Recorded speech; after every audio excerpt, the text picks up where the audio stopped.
Are you searching for the best B450 motherboard in 2022? Recent releases from the likes of AMD, Intel, and Nvidia have given us a lot of incredible hardware. Still, many gamers are reluctant to engage with the ridiculous pricing and scalping situation these days. While things are certainly getting better, the mid-range and budget end of the market gets more attention from the average consumer. Furthermore, stuff like 4K gaming and ray tracing is always marketed as the future, but a lot of people just want to enjoy most games efficiently. This is why B450 motherboards are still interesting. The B450 platform perfectly appeals to people who care about performance, but not to the extent that they end up overpaying. We've done an extensive review of the top B450 motherboards, and we discuss all their key features and what things to consider before you pick the best one for you. Before we dive in, make sure to subscribe and hit the bell icon so you never miss a video from us. So let's get started. Price information and all motherboards mentioned in the video are available in the description. Number 3, MSI B450M Mortar Max. MSI gets a lot of attention when it comes to AMD motherboards in general. While they've had their fair share of success on Intel platforms, the success of something like the Tomahawk for them is unprecedented. Now, while the Micro ATX Mortar Max is no Tomahawk by any means, it is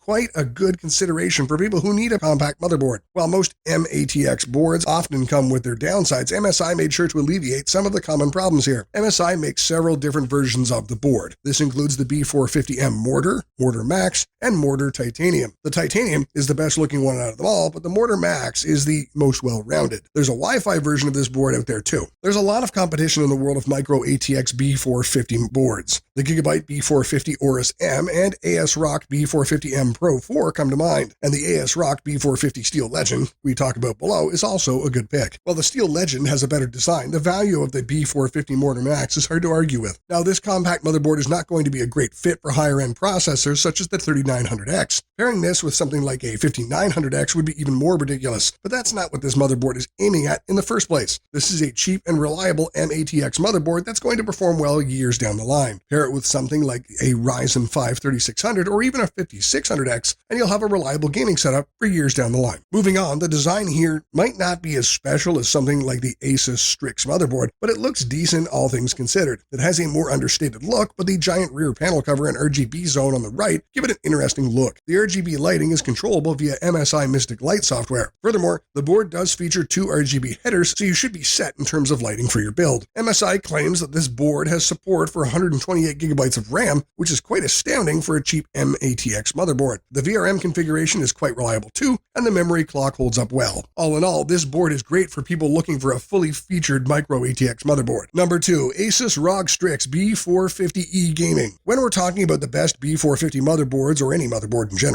it's hard not to mention a Strix motherboard at least once. The ROG Strix products have been quite popular among average gamer and even a few hardware enthusiasts. Much of the reason for that hides behind the fact that Strix products are always well designed. Not only do they look good most of the time, but their functionality may be hard to beat in many cases. That's exactly what we're looking at with the ROG Strix B450E Gaming. This is quite interesting because the one you go for depends on what you value out of a PC. We doubt many people are going to stick 128 gigs of RAM into a value-focused B450 motherboard. Sure, the option's great, but some would rather have Wi-Fi and Bluetooth. Another version of this exact board is known as the Strix B450F. While that one has slightly better memory overclocking and support for 128 gigabytes of RAM, this B450E has wireless connectivity. Another close competitor would be the Gigabyte B450 Aorus Elite or Gigabyte B450 Aorus Pro. Let's move on to the design. As usual from Asus, this is a great-looking Strix motherboard. No surprise there, as it builds upon the previously successful designs. The rear panel I/O is quite large and gives it a bit of an aggressive look. We have to admit, it's much better looking than its predecessor, the Strix B350F. Of course, like other Asus motherboards, this one also features RGB. It is dominant on the rear panel cover. You can see it on the ROG I logo and an accented strip running underneath it. This rear panel cover blends in quite well with the VRM heatsink. This motherboard just looks good, but it performs great too. The power delivery system is quite robust, meaning it should hold up well if you ever plan to upgrade to Ryzen 5000 series. Apart from that, we get a Type-C port and overall quite decent connectivity. The storage ports include 6 SATA ports and dual M2 slots. Memory support is quite decent, and this board should be great in terms of overclocking. When compared with the other B450 motherboards, this one is certainly impressive. The aggressive ROG styling is what helped it to stand out. Wireless connectivity is a great addition as well, and the fact that the performance holds up to the price is a relief. So if the best B450 motherboard means having a premium design and great performance, this is the one to get. Number 1, MSI B450 Tomahawk Max 2. We have a motherboard that's earned almost an iconic status amongst AMD fans. The word Tomahawk can be seen throughout throughout the World Wide Web, discussion boards, and forums. This is because the B450 Tomahawk is by far the most reliable choice out there at a price point that's quite aggressive. First, let's clear the potential confusion. MSI initially launched the B450 Tomahawk, which was then revised in the form of the Tomahawk Max. The Tomahawk Max brings out-of-the-box support for the Ryzen 3000 series, a better BIOS experience, US 3.2 ports, and support for memory speeds of up to 4,133 MHz. So the Max 2 is another revision, and the differences are quite slim. With the Max 2, you get HDMI 2.1 support and a potentially improved Realtek ALC897 audio codec. Quite confusing as to why this board was refreshed at all, but that's how the situation stands. Either way, none of that changes the fact that this is an excellent product line. The design is simple and serves its purpose. The VRM heatsink is rather large and shows its prowess in terms of cooling. You get support for RGB lighting that can be seen on the right edge of the motherboard, rarely seen on budget B450 options. You also get support for USB 3.2 Gen 1 in the form of Type A and Type C. Another excellent feature is the support for BIOS flashback, which allows you to upgrade or downgrade the motherboard BIOS without the presence of a CPU. Another feature not seen at this price point. On paper, the 4+2 phase VRM design might seem insignificant, however, it is the quality that matters here. Both the CPU and RAM can be overclocked, and they perform well. Still mind your expectations according to the price. However, the single M2 slot can be a nuisance for some people, as these days 2 M2 slots should be a bare minimum. Apart from that, the motherboard rocks a pretty bland design, which can be a major turnoff for the aesthetics enthusiasts out there. Not to mention the substandard RGB lighting present just at the back right side of the motherboard. If you can ignore all of these tiny cons and your sole purpose is sheer raw power, then this is one of the best budget motherboards for you. So what do you think? Which of these is the best B450 motherboard for you? Or do you think another motherboard is better? Tell us in the comments below, and don't forget to like and subscribe. Have an awesome day.